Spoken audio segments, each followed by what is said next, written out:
Domino's Pizza is giving away dollar in Bitcoin, BX, a cash to a lucky customer in France, according to European digital services company Tessie, which is powering the marketing event. The company's French website says the big giveaway is in celebration of the company's 30th birthday. The winner can choose whether to accept the prize in BX or euros.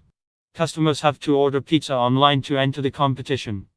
Bitcoin has a long history with pizza.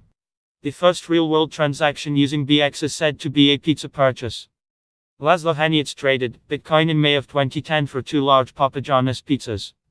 The Bitcoin is now worth about $102 million.